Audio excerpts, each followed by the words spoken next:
What's going on, guys? We've got the latest entry grade kit here to take a look at in today's review, and that is of course the Nu Gundam. It doesn't come with the fin funnels, unfortunately, but I gotta say it is a pretty impressive looking kit, so let's go ahead and get into the review.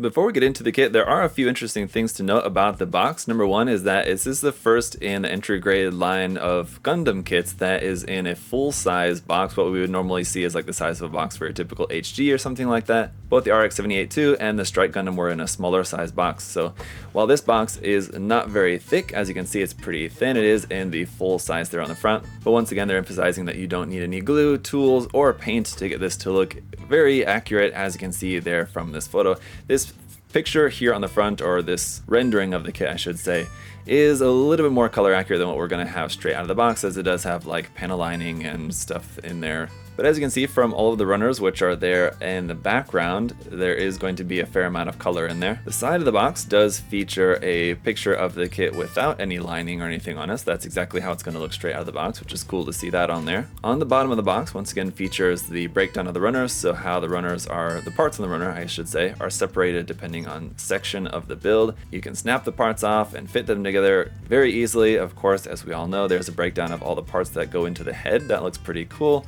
The articulation, as we should expect from the line by now, is going to be very nice. The weapons and accessories is going to be pretty minimal. In this case, the beam rifle and the shield. Unfortunately, we don't have the fin funnels, but more on that later. Here's a look at the markings. Like we got markings for the shoulder and the shield, and that's probably about it as far as the marking stickers go. But we can find out right now by opening up the box, and they're right on the top. There they are. So yep, there's our stickers. There's our runners, we'll get back to those in just a second. Here's our instruction manual, which is pretty small. There's once again a breakdown of the different sections of the kit and where the parts are on the runners. On the back side, just the finishing up of the weapons. That's basically it. There's no color guide, but there is a parts list right there.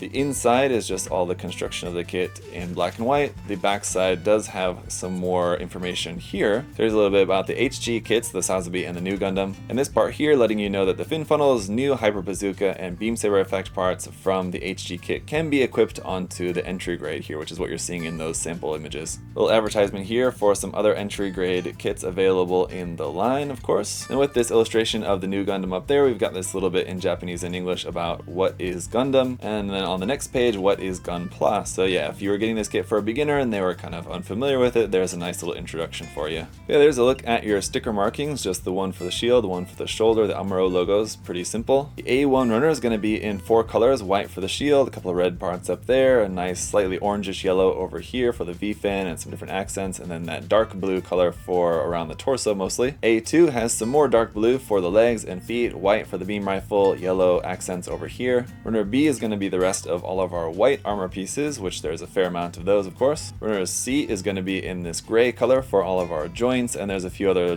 different weapons parts on there as well. And lastly, runner D here in this teal color is going to be for the eyes and head camera, so those can be color accurate without the use of stickers.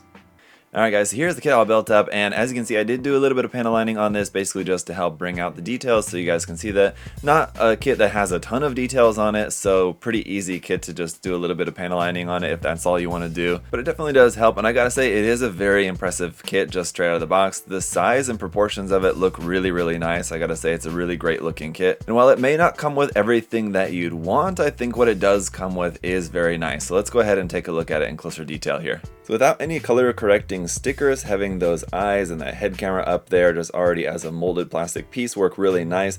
The black around the eyes is basically just created by a shadow with some space left in there, so you may not like that there's just an empty space there around the eyes, but it does work really well just to make that look like a black space in there around there. The color separation here on the torso, on the skirt, especially on the side skirts, that's all really nice. This little cutout section here on the side of the arm is also very cool. If we take a look at the shield here, having a separate gray piece on the back makes the back of the shield look nicer, and also makes the front look nicer because you have that feeding through to these little vents here on the front of the shield.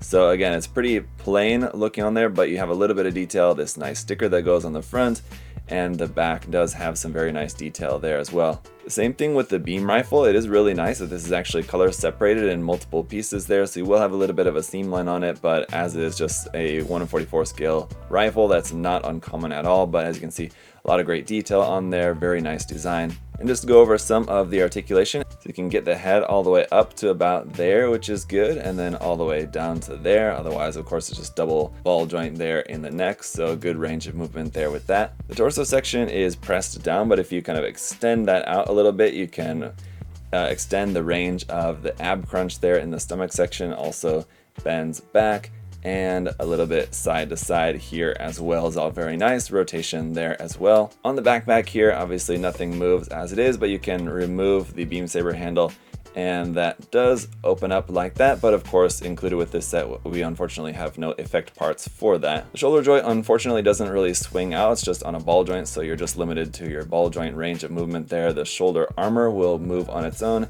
and you can bring the arm up to about 90 degrees. Seems like it's going to be about the extent of that. Unfortunately, not as much as we've seen on previous entry grade kits. But otherwise, the arm works pretty normally. Rotation there at the top. Joint at the elbow is going to give you about 90 degrees, a little bit more than that. The wrist is just on a ball joint there. We do have the second beam saber handle here in the side of the forearm, but again, no effect parts or anything for that, and that's not actually like functional. It's just a piece there just to look like it's correct. The front skirt armor is connected, but you should be able to clip that apart. Here up underneath, you've got some nice detail there if you wanted to paint that in. The side skirts, like I said, are really nicely color separated, and those move up and down as well. The back skirt is fixed in place, and it would have been nice if we had a gray piece to go in the back of here, but again, it's on the back side of an entry grade kit, so don't set your expectations too high. The hips, being a ball and socket joint, are going to limit your extent of movement out to the sides, but I think that is pretty good range for that type of hip joint. Up to the front as well, nice range there. Double joint here at the knee, giving you a good full bend there. You cannot move this part here on the back of the leg, but you do have a little thruster up inside of there. Again, nice separation of these yellow parts to poke out through the armor for those little vents there on the lower leg. But the ankle will move down to there, up to there, nice and far. You got some nice movement here, side to side as well. And again, a nice separate little yellow piece there at the toe. Up underneath the feet, you do have some hollow space, but there is some detail there as well. So it's kind of a mixed bag with that little bit of detail there. For a quick size comparison, here it is with the entry grade Strike, and as you can see, it is a big and tall Gundam, so it makes for a very nicely sized kit, with the RX-78-2 and the Strike Gundam both being pretty, small as their 1/144 scale. The new Gundam is just a larger Gundam design, so even though this is in the same entry grade line, it's a much larger kit. But anyway, guys, as we take a look at a few poses here, obviously the biggest concern is just going to be the fact that it doesn't come with the fin funnels, and the new Gundam without the fin funnels does seem a little bit empty. That said, the kit is just really great on its own, and you can use the fin funnels and the bazooka from the HG kit. It's just the fact that then you'd have to also buy the HG kit, and then your HG kit doesn't have fin funnels if you end up giving it to this kit. But then on the other hand, I think that this kit does look better than the HG kit, so if you wanted a 1/44 scale new Gundam and you didn't want to opt for the RG, then this is probably the best bet. So if you really wanted one that had the fin funnels, then you are unfortunately just going to have to get the HG-UC kit as well, and then just kind of kit bash the two of them to get like the ultimate 1/44 scale non-RG version of the new Gundam. But if you don't really care all that much about the fin funnels, then this set just on its own I think is a really fantastic set.